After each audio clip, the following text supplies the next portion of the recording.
యాక్చువల్‌గా నిన్న సండే గదా! సో, నిన్న మన ఫార్మ్‌లో కస్టమర్ విజిట్ చేసాడు. రాజమండ్రి నుంచి వచ్చారనమాట. సో, నియర్లీ 30 కిలోమీటర్స్ ట్రావెల్ చేసి మా ఊరొచ్చి మన దగ్గర 15+ వెరైటీస్ తీసుకున్నారు.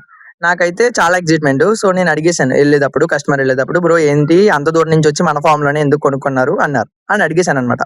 ఎందుకంటే నాకు డౌటొచ్చింది. ఎందుకు మన 30 కిలోమీటర్స్ ట్రావెల్ చేసి మన దగ్గర క్వాలిటీ, మన దగ్గర ప్రైస్ నచ్చిందా అని అడిగితే, ఆ బ్రో అన్నాడు, "బ్రో అవన్నీ కాదు. అవి వేరే అవి కాకుండా ఇంకొకటుంది. నాకు మీరు బాగా ఎక్స్‌ప్లెయిన్ చేశారు. నేనొక బిగినర్‌ని. నాకేం తెలీదు. అసల ఎలా పెంచాలి? ఎలాంటి డిసీజ్‌లొస్తాయి? వాటర్ చేంజ్‌లు ఎప్పుడు చేయాలి? ఏం తెలీదు. చాలా చెప్పావు బ్రో. 3-4 డేస్ బ్యాక్ మన దగ్గరకొచ్చారు. వచ్చినప్పుడు చెప్పేసాడనమాట. నేనేం కొనను బ్రో ఇప్పుడు జస్ట్ ఎక్స్‌ప్లనేషను అండ్ ఇన్ఫర్మేషన్ కోసం వస్తున్నాను. నువ్వు చెప్పగలవా? ఏం పర్లేదన్నాడు. పర్లేదు బ్రో అన్నాను. చెప్పాడనమాట. నేను అప్పుడు ఫ్రీగున్నాను. సో, ఇవన్నీ మీకెందుకు చెప్తున్నానంటే మాదేదో చిన్న బిజినెసు. సో, మిగిలిన బిజినెస్‌లో కూడా first impression is the best impression అని మన స్కూల్‌లో చెప్తారు కదా! మనం ఫస్ట్ టైమ్ టీచర్‌కి ఎలా కనిపిస్తే సో, వాళ్ళు మనల్ని అలాగే అస్యూమ్ చేసుకుంటారని. సో, అలాగే ఏ కస్టమర్ అయినా సరే ఫస్ట్ టైమ్ మనం వాళ్ళ దగ్గర ఎలా బిహేవ్ చేస్తే సో, అదే వాళ్ళు ఫిక్స్ అయిపోతారనమాట. సో, మనం ఎప్పుడు కూడా ఏదైనా కొత్త కస్టమర్ వచ్చినప్పుడు మన దగ్గరికి తప్పకుండా వాళ్ళకి మనకి తెలిసిన మనకి తెలిసిన నాలెడ్జ్ అనేది ట్రాన్స్‌ఫర్ చేయాలి.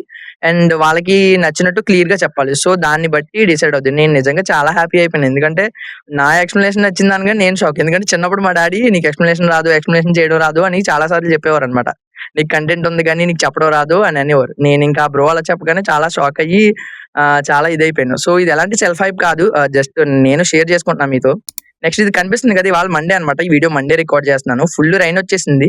సో, మన ఫార్మ్‌లో చాలా గప్పీస్ అవి టబ్స్ తడిసిపోయి మొత్తం అన్ని క్లీన్ చేసేసరికి ఈవినింగ్ 4 అయిపోయింది. మనమైతే 2 ఫీట్ ట్యాంక్స్ అయితే బుల్ చేసి సేల్ చేస్తున్నాము. మీలో ఎవరికైనా కావాలితే ఫార్మ్ విజిట్ చేసి తీసుకోవచ్చు. అండ్ మన దగ్గరికి డిఫరెంట్ డిఫరెంట్ గప్పీ వెరైటీస్ అయితే వచ్చాయన్నమాట. Guppy strains and mixed guppies and kabuto kois కూడా వచ్చాయి. ఇవి నిన్నొచ్చాయి. ఈ కస్టమర్ తీసుకున్నవి అయ్యే అనమాట. అండ్ నా బ్యాడ్ లక్ ఏంటంటే కస్టమర్ రివ్యూ ఇచ్చారు. అవి మైక్ ప్రాబ్లమ్ ఉండడం వల్ల వీడియో ఒకటే రికార్డ్ అయింది. సో, అదొక్కటే తప్ప నిన్నైతే ఆ కస్టమర్ ఇచ్చేసరికి నేను నిజంగా కస్టమర్ రివ్యూస్ అడుగుతూ ఉంటాను.